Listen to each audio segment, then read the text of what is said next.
Hello students, today I am here with the topic of quantum mechanics.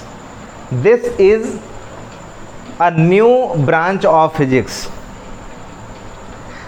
इस physics का जो जन्म हुआ है वो 20वीं सदी का है और आप सारे लोग भी 20वीं सदी में ही पैदा हुए हैं, ठीक है। तो इसके अकॉर्डिंग मैं अगर कहूँ तो ये फिजिक्स और आप दोनों सेम सेंचुरी के हैं, ठीक है। तो आपका कोऑर्डिनेशन इस फिजिक्स से बहुत अच्छे से होना चाहिए और ये एक्चुअल में वो फिजिक्स है जिसके द्वारा ये भी प्रूफ किया जा सकता है मैथमेटिकली कि God is everywhere, God is now here. समझ रहे हैं ना। जैसे मैं एक शब्द लिखता हूँ और इसका मीनिंग आप बताइए। ये लिखा है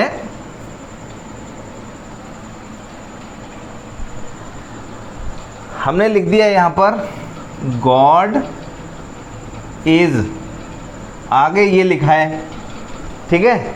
बस कंबाइन कर दिया है। कुछ लोग इसे कैसे पढ़ेंगे मालूम है? इसे पढ़ेंगे गॉड इज नाउ हेयर, ठीक है। जो क्वांटम मैकेनिक्स जानते होंगे वो हमेशा ऐसे ही सॉल्व करेंगे इस प्रॉब्लम को कि गॉड इज नाउ हेयर, भगवान यहाँ हैं। लेकिन जिन्होंने क्वांटम मैकेनिक्स को नहीं पढ़ा होगा वो इसको कैसे पहचानेंगे? वो इसको पढ़ेंगे गॉड इज नो वेयर, ठीक है, भगवान कहीं नहीं है। तो यही क्वांटम मैकेनिक्स इस पूरी दुनिया में जो लोग आस्तिक और नास्तिक दो तरह के होते हैं उनको पहचानने का काम करती है। और यही वो फिजिक्स है जो आपको ये प्रूफ करके देगी कि कण कण में भगवान बसते हैं। Mathematically you can prove it, ठीक है। तो इसमें समझना क्या है, एक्चुअल में क्वांटम मैकेनिक्स क्या है, ये जानना बहुत ज़रूरी है। सबसे पहला टर्म हेडिंग पर आइए और नाम लिखा है क्वांटम मैकेनिक्स। तो सबसे पहले हम बात करते हैं राइट से। कहाँ से बात करते हैं? राइट से। लिखा है टर्म मैकेनिक्स। इस ब्रांच से आप बहुत अच्छे से फैमिलियर हैं। Mechanics is the branch of physics whose basic building block is force. जिस फिजिक्स की ब्रांच में फोर्स ना हो, समझ लीजिएगा कि वहाँ मैकेनिक्स नाम की कोई चीज़ नहीं होती है। तो इस मैकेनिक्स में एक्चुअल में जो बेसिक बिल्डिंग ब्लॉक यूज़ होता था उसे हम कह देते थे फोर्स। क्या कह देते थे? फोर्स। लेकिन अब इस मैकेनिक्स का इस क्वांटम के साथ में क्या रिलेशन है और इस क्वांटम का क्या मीनिंग है, ठीक है। इस क्वांटम से पढ़ने से पहले हमें ये जानना होगा कि what is the actual need of this branch of physics, ठीक है। इससे पहले जो हम सदी की बात कर रहे थे, इस सदी से पहले जो फिजिक्स पढ़ी जाती थी उससे बहुत सारी पूरे वर्ल्ड के जो फंडामेंटल लॉज हैं उनको ट्राई किया गया सॉल्व करने के लिए, समझने के लिए ट्राई किया गया, उनको अप्लाई करने के लिए कोशिश की गई, ठीक है। और बहुत सारी ऐसी प्रॉब्लम्स थी इस यूनिवर्स की जिनको लोगों ने सॉल्व करने का प्रयास किया। लेकिन उनमें से बहुत सारी ऐसी फिजिक्स की प्रॉब्लम्स थी जिनको सक्सेसफुली एक्सप्लेन कर पाना पॉसिबल नहीं हुआ, ठीक है। तो लोगों के दिमाग में ऐसा फील हुआ कि समथिंग शुड बी डिफरेंट। कुछ तो ऐसा है जो नई चीज़ की डिमांड कर रहा है, ठीक है। जैसे हम खाना खा लेते हैं और खाना खाने के बाद में पानी ना मिले और आप भूल जाएं पानी पीना, तो आपको फील होता रहेगा कि यार कुछ ऐसा है कि जो छूट गया, कुछ मिस हो गया है। उसी तरीके से हम जानेंगे क्वांटम मैकेनिक्स जो चैनल है। एक्चुअली क्वांटम वर्ड का जो मीनिंग होता है ना, इसका मतलब होता है बहुत छोटा। क्वांटम का मतलब ही होता है बहुत छोटा, छोटा इतना कि दिखाई आंखों से ना दे। जनरली जो बॉडीज़ हैं वो दो टाइप की होती हैं। जो ऑब्जेक्ट्स होते हैं, जो बॉडीज़ होती हैं वो दो टाइप की होती हैं। पहली वो बॉडीज़ जो होती हैं मैक्रो। कैसी होती हैं? मैक्रो, ठीक है। और दूसरी वो बॉडीज़ होती हैं जिन्हें हम कहते हैं माइक्रो। ये जो माइक्रो का ऑर्डर है एक्चुअल में, ये माइक्रो का ऑर्डर होता है 10⁻⁻6 का, और 10⁻⁻6 को अगर हम लिखें तो इसका मतलब होता है 10⁻⁻6 का 1/10⁻6। 10⁻⁻6 इक्वल टू यही तो लिखा जाता है। इसका मीनिंग क्या हुआ? इसका मीनिंग हुआ कि 1/00 आप अगर यूज कर रहे हैं तो ये आएंगे, ठीक है। आपने देखा कि 0 कितने आने हैं, फिर बनाना है, ठीक। ये इतना छोटा साइज है माइक्रो में। अगर आप एक माइक्रो लिखना चाहते हैं, कहते हैं कि 1 माइक्रोमीटर क्या है, 1 माइक्रोमीटर क्या है, तो वो 10⁻⁻6 मीटर के बराबर होता है, ठीक। तो यही 1 माइक्रो जो होता है वो इतनी छोटी यूनिट है कि इसको जनरली लोग निगलेक्ट कर देते हैं, जनरली लोग इसे निगलेक्ट कर देते हैं, ठीक है। तो जब साइज हमारी आंखों से किसी ऑब्जेक्ट का दिखाई ना दे, वो मैक्रो ऑब्जेक्ट नहीं हो सकता, वो माइक्रो ऑब्जेक्ट्स ही होते हैं, ठीक है। एक्चुअली जिस फिजिक्स को हम पढ़ते थे, जो हमें ऑब्जेक्ट दिखाई देते हैं जिनकी वेलोसिटी, जैसे सपोज करो कि हम किसी भी बाइक से चल रहे हैं, तो बाइक से चलने की स्पीड मैक्सिमम कितनी हो सकती है? सपोज कर लो कि 90 kilometre per hour maximum speed, ये मानकर चलिए कि 90 किलोमीटर पर आवर की हो सकती है, ठीक। इस 90 किलोमीटर पर आवर की स्पीड को आप मीटर पर सेकंड में बताइए। तो मीटर पर सेकंड में जब इसको चेंज करेंगे तो आपको क्या करना होगा, 5/18 से मल्टीप्लाई कर देंगे, ठीक। यहाँ से 18 से ये डिवाइड करेंगे तो यहाँ 5 आएगा, ये हो गया 25 मीटर पर सेकेंड। आप ये देखिए 25 मीटर पर सेकेंड एक बहुत छोटा अमाउंट है स्पीड का, ठीक। अब हम बात करते हैं स्पीड ऑफ लाइट की। किसकी बात करते हैं? स्पीड ऑफ लाइट की, जिसकी वैल्यू होती है 3 × 10⁸ मीटर पर सेकेंड। एक ये स्पीड, एक ये स्पीड, दोनों में अगर हम जैसे वहाँ 25 लिखा है तो 30 कर लेते हैं इसको, तो 30 × 10⁷ हो गया मीटर पर सेकेंड। ये स्पीड ऑफ लाइट की वैल्यू 10⁷ टाइम्स कहीं ज़्यादा है, ठीक। ये स्पीड किसकी थी? ये स्पीड थी हम जब बाइक पर चल रहे थे, क्योंकि हमारा साइज इस साइज से बहुत बड़ा है पर स्पीड हमारी छोटी है। तो हमने दो चीज़ों को लिया है यहाँ पर। एक तो ली हमने साइज, किसकी बात की? साइज की।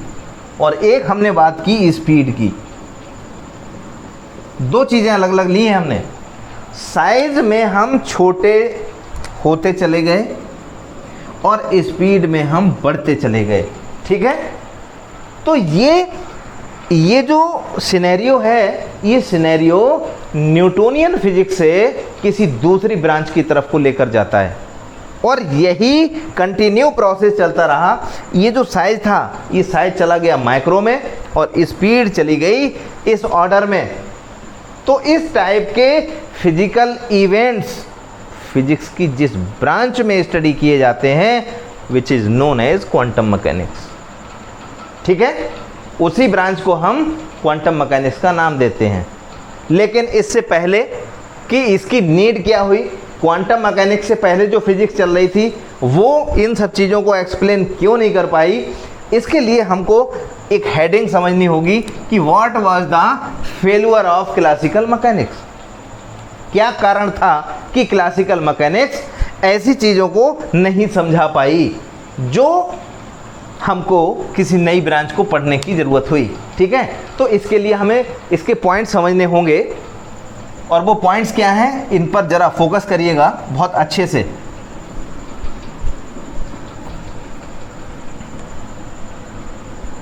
जैसे हमने बात की, लिखा जाता है एटम। देखो बच्चों, ये आइटम नहीं है, क्या है ये एटम है। क्या है? एटम, जिसका फर्स्ट लेटर क्या है? फर्स्ट लेटर है A. The size of the atom, size of the atom जिसकी हम बात करते हैं वो इसके फर्स्ट लेटर से लिखा जाता है, यही इसकी डायमेंशन होती है जिसे हम लिखते हैं एंगस्ट्रॉम में। किस में लिखते हैं? एंगस्ट्रॉम में, समझ गए ना। और एंगस्ट्रॉम का मतलब होता है 10 टू द पावर -10। क्या होता है? 10 टू द पावर -10, ठीक है। जो कि इस माइक्रो वाली जो वैल्यू है जहां हमने 10 टू द पावर -6 लिखा है, इससे भी कहीं छोटा है, इससे भी छोटा है। तो जब यही चीज अगर एक्सप्लेन नहीं हो पा रही तो इससे छोटी चीजों को एक्सप्लेन करना फिर पॉसिबल था ही नहीं। क्लासिकल मैकेनिक्स का दूसरा नाम न्यूटोनियन मैकेनिक्स होता है, जिसमें हम कहते हैं लॉज ऑफ न्यूटन्स जो एक्सप्लेन किए जाते हैं। 3 लॉज था जो एक्सप्लेन किए गए थे। There were 3 laws in Newtonian mechanics. First was law of inertia, ठीक है। 1 बाय 1 ये सब आपने मैकेनिक्स में पढ़े हुए हैं, इनको यहाँ इस पॉइंट पर डिस्कस करना इतना आवश्यक नहीं है, लेकिन फिर भी हम बता देते हैं। 3 लॉज थे। उन 3 लॉज में सबसे पहला लॉ जो था वो बहुत इंपॉर्टेंट था, जिसे लॉ ऑफ इनेर्शिया कहा जाता है। और थर्ड वाला उन सबसे अलग था जो हमारी लाइफ को बदलने में काम आता था, एक्शन रिएक्शन लॉ। कौन सा? एक्शन रिएक्शन लॉ, ठीक है। तो वो लॉज केवल और केवल ऐसी जगह ही एप्लीकेबल हो पा रहे थे जिनके साइज मैक्रो लेवल के थे, जिनकी स्पीड का ऑर्डर स्पीड ऑफ लाइट से बहुत छोटा था, ठीक है। जहां पर बात की गई एटॉमिक डायमेंशंस की, वहां पर ये क्लासिकल मैकेनिक्स प्रॉब्लम्स को सॉल्व करने में फेल हो गई, ठीक। पहला कारण ये था। दूसरा कारण बात कर रहा हूं मैं। दूसरे की बात की गई तो बात आई स्पेक्ट्रम की। जो स्पेक्ट्रम था, हाइड्रोजन स्पेक्ट्रम, ये तो सबने पढ़ा है, पर हम बात कर रहे हैं यहां ब्लैक बॉडी की। किसकी बात कर रहे हैं? ब्लैक बॉडी की। जो ब्लैक बॉडी रेडिएशन होता है, तो ब्लैक बॉडी स्पेक्ट्रम के लिए एक्सप्लेन करने में ये क्लासिकल मैकेनिक्स 100% फेल हो गई। इसके अलावा और क्या हुआ होगा? इसके अलावा ये हुआ कि जो स्पेक्ट्रल लाइंस थी, इनके बारे में तो आइडिया दिया ही नहीं। और ये जो स्पेक्ट्रम ब्लैक बॉडी रेडिएशन का था, इसमें एक तरफ रेडिएशन का जो स्पेक्ट्रम होता है वो कंटिन्यूअस टाइप का होता है, दूसरा होता है डिस्क्रीट नेचर का, ठीक है। तो इसका सक्सेसफुली एक्सप्लेनेशन इस क्लासिकल मैकेनिक्स के द्वारा नहीं मिल पाया। बस आपको केवल पॉइंट समझने हैं यहाँ पर कि पहला पॉइंट क्या था कि एटॉमिक डायमेंशंस की प्रॉब्लम्स क्लासिकल मैकेनिक्स से सॉल्व नहीं। दूसरा, ब्लैक बॉडी रेडिएशन जो था उस स्पेक्ट्रम को सक्सेसफुली ये क्लासिकल मैकेनिक्स एक्सप्लेन करने में नहीं रह पाई। इसके बाद में हम बात करते हैं तो ऐसी कई सारी पाइपलाइन में प्रॉब्लम्स थी। मोस्ट इमर्जिंग जो प्रॉब्लम थी वो थी फोटो इलेक्ट्रिक इफेक्ट की। किसकी बात थी? फोटो इलेक्ट्रिक इफेक्ट की। ये फोटो इलेक्ट्रिक इफेक्ट की जिसकी मैं बात कर रहा हूँ, ये एक ऐसा इवेंट है, एक ऐसा फंडामेंटल फिजिक्स की प्रॉपर्टी है, एक प्रॉब्लम है जिसमें ये क्लासिकल मैकेनिक्स किसी भी एंगल से प्रॉब्लम को सॉल्व करना, ठीक है, 0% भी इसको सॉल्व करने में फेल हो गई। इसके बाद में दूसरी आती है जिसे हम कहते हैं कॉम्पटन इफेक्ट। कॉम्पटन इफेक्ट को भी इसके द्वारा सॉल्व नहीं किया जा सका। रमन इफेक्ट, स्टार्क इफेक्ट, बहुत सारी ऐसी फिजिकल फिनोमिनाज थे जिनको इस क्लासिकल मैकेनिक्स के द्वारा सक्सेसफुली एक्सप्लेन नहीं किया जा सका। तो शॉर्ट में आप समझेंगे कि the classical mechanics could not explain the atomic dimensions problem, spectrum of black body radiation, photo electric effect, Compton effect, Raman effect, Zeeman effect, Stark effect etcetera, ठीक है। Due to these reasons this mechanics was failed. क्यों fail हुई थी, इसका कारण आपको समझ में आ गया होगा कि इतनी सारी प्रॉब्लम्स इस तरह की बनती चली जा रही थी, लेकिन ये फेल हो रही थी। दूसरी साइड में साइंटिस्ट कुछ नई चीज़ों के बारे में सोच रहे थे। उसी दौरान मैक्स प्लांक ने, ये बात है 20th सेंचुरी की बिगनिंग की बात है, ये 1900 की। तो 1900 में मैक्स प्लांक ने एक क्वांटम कॉन्सेप्ट प्रपोज किया। इनके कुछ पोस्टुलेट्स थे, 3 पोस्टुलेट्स थे, जिनमें उन्होंने सिर्फ इतना कहा था कि एक ऑसिलेटर की प्रॉब्लम को लेकर उन्होंने कई सारी ऐसी पहले से चली आ रही प्रॉब्लम्स को सॉल्व करने की कोशिश की और इंट्रोड्यूस किया एक ऐसा टर्म जिसको हम कहते हैं क्वांटा। उन्होंने क्या कहा कि एक ऐसा पार्टिकल होता है, एक ऐसा छोटा बंडल होता है एनर्जी का, जो एक पर्टिकुलर अमाउंट एनर्जी का रखता है, जिसे उन्होंने क्वांटा का नाम दिया। और मैक्स प्लांक, जिनका नाम हम ले रहे हैं यहाँ पर, ये मैक्स प्लांक वो थे जिनको बाद में फादर ऑफ क्वांटम मैकेनिक्स के नाम से पहचाना जाता है। तो इस मैक्स प्लांक की क्वांटम थ्योरी को एडॉप्ट करके बाद में ये सारी प्रॉब्लम्स जो थी वो सक्सेसफुली एक्सप्लेन की जा सकी। बस इसमें था नया क्या, वो नया था टर्म केवल वो जिसमें ये कहा उन्होंने कि जो स्पेक्ट्रम कंटिन्यूअसली बताया जा रहा था, जिसकी वजह से वो फेल हो रहा था इस ब्लैक बॉडी रेडिएशन का, बट उसका नेचर होता है डिस्क्रीट। तो टर्म उन्होंने कंटिन्यूअस को चेंज करके डिस्क्रीट रख दी। डिस्क्रीट का मतलब होता है पर्टिकुलर अमाउंट, डिस्क्रीट का मतलब बिल्कुल डेफिनेट अमाउंट। जैसे उन्होंने कहा कि एनर्जी जो होती है वो एनर्जी जिस तरीके से एब्जॉर्ब या रेडिएट होती है उसका अमाउंट फिक्स होता है। वो NH न्यू की फॉर्म में उन्होंने बताया कि एनर्जी का एब्जॉर्प्शन या इमिशन इस फॉर्म में होता है, जिसमें n को उन्होंने ये कहा कि ये एक क्वांटम नंबर है और h को कहा उन्होंने this is the constant term which is known as Planck's constant, और nu is the frequency of that particular radiation which was absorbed और रेडिएटेड। ठीक है, तो इस कॉन्सेप्ट को लाकर ये सारी प्रॉब्लम्स को इजीली सॉल्व किया जा सका।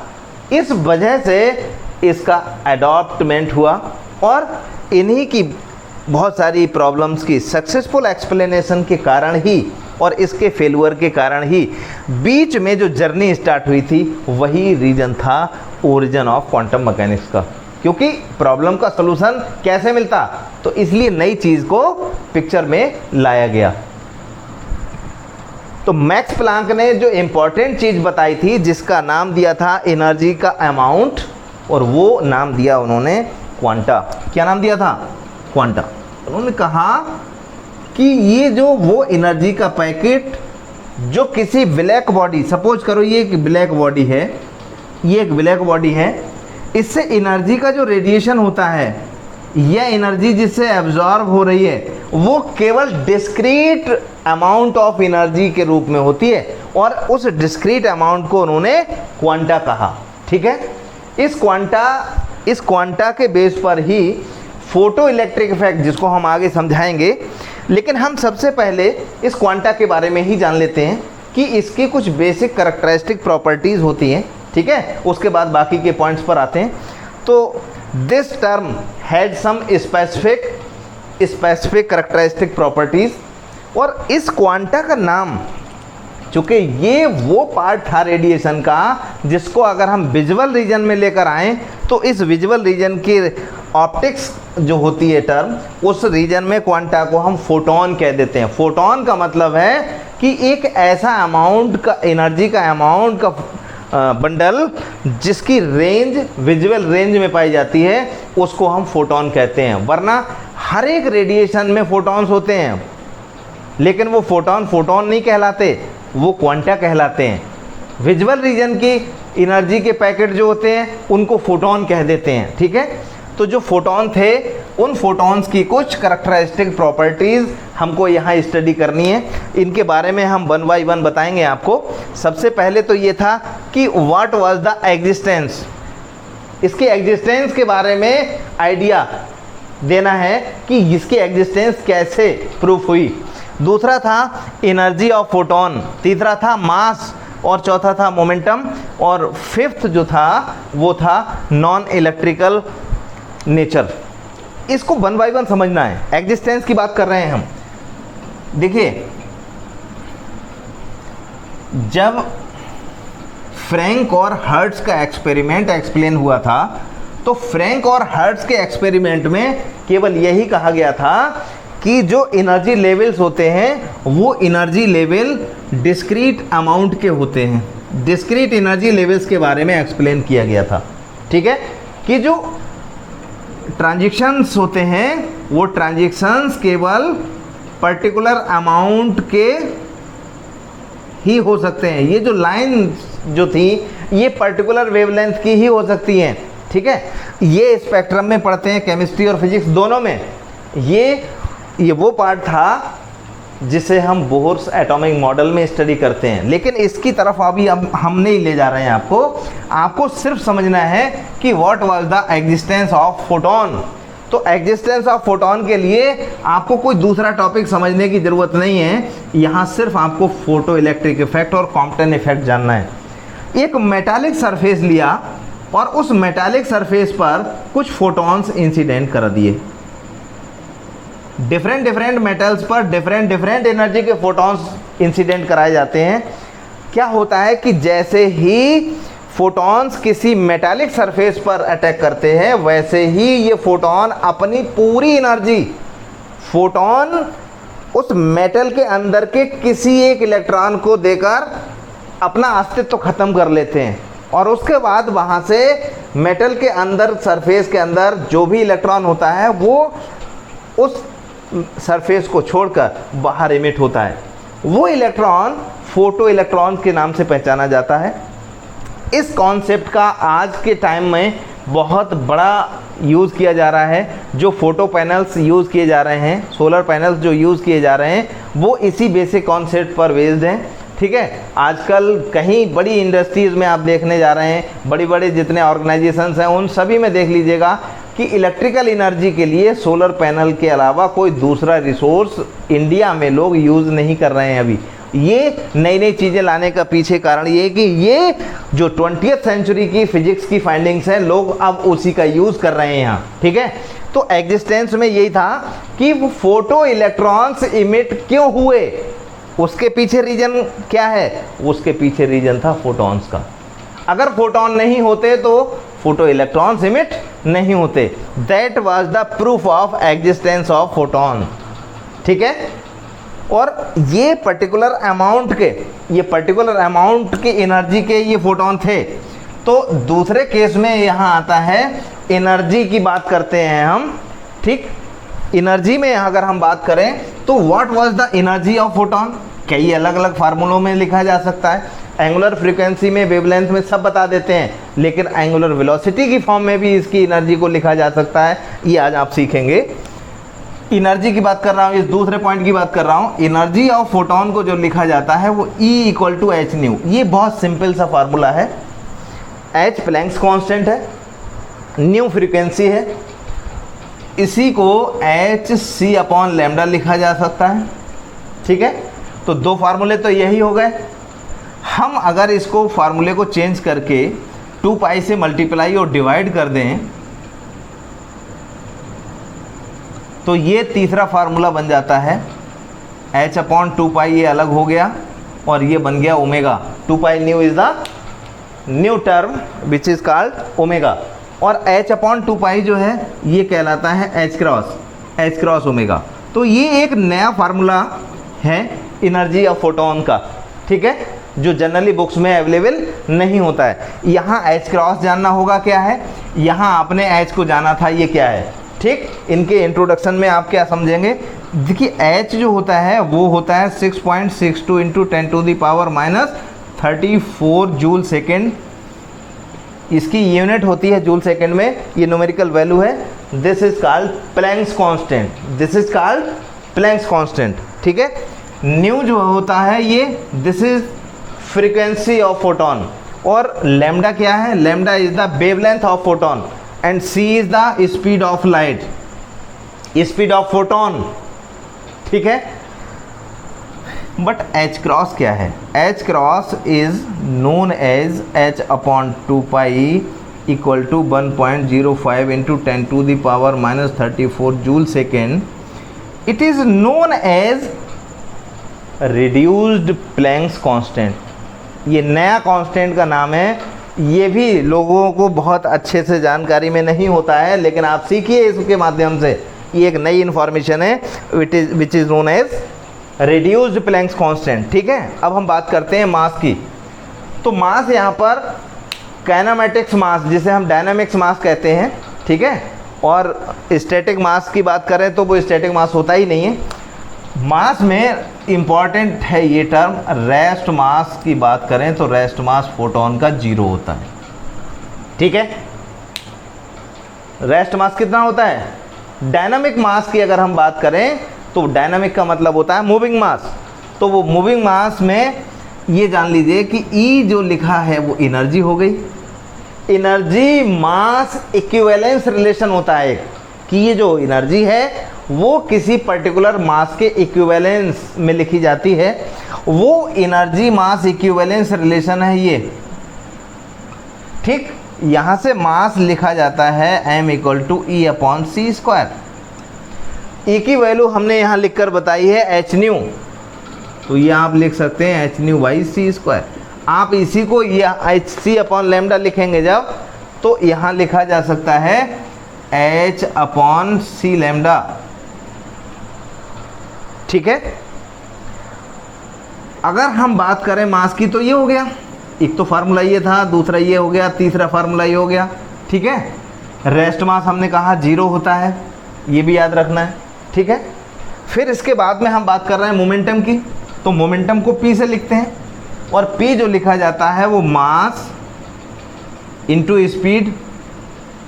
तो मास जब लिखेंगे तो मास के ये सारे फार्मूले हैं, हमको C से मल्टीप्लाई करना है, तो इसमें से एक नीचे से C गायब करते चले जाइए, वही P का फार्मूला हो जाएगा। तो यहाँ जाएगा E अपॉन सी, यहाँ हो जाएगा h न्यू बाई सी, और यहाँ हो जाएगा h अपॉन लेमडा, ठीक है। ये इंपॉर्टेंट रिलेशन है बाद वाला। वो कैसे, P इक्वल टू लिखा है h अपॉन लेमडा, इसी को रीअरेंज करके लिख दीजिए lambda equal to h upon p, जिसको एक्सप्लेन किया था डी ब्रॉगली ने। किसने, डी ब्रॉगली ने। इस कॉन्सेप्ट को, इस हाइपोथेसिस को इन्वॉल्व किसने किया था अपनी स्टडी में, डी ब्रॉगली ने, ठीक है। इसके बाद बात करते हैं non electrical nature of photon. इसका क्या सेंस है, इसका सेंस ये है कि जो फोटोन होता है, फोटोन पर कोई चार्ज नहीं होता, इस पर कोई चार्ज नहीं होता, फोटोन पर कोई चार्ज नहीं होता। इट मीन्स इलेक्ट्रिकली न्यूट्रल होता है, ये इलेक्ट्रिकली न्यूट्रल होता है, ठीक है। तो क्वांटम मैकेनिक्स एक्चुअल में ब्रांच वो है जो बहुत छोटे साइज के पार्टिकल्स और बहुत हाई स्पीड के पार्टिकल्स के प्रॉब्लम्स को सॉल्व करने के लिए यूज़ की जाती है, ठीक है, पहली चीज़। दूसरी चीज़ ये है कि यहाँ पर फिजिक्स के वो फिनोमिना जैसे बात करें हम केवल लाइट की बात करते हैं, तो लाइट जो थी वो वेव नेचर में एक्सप्लेन हुई थी स्टार्टिंग में।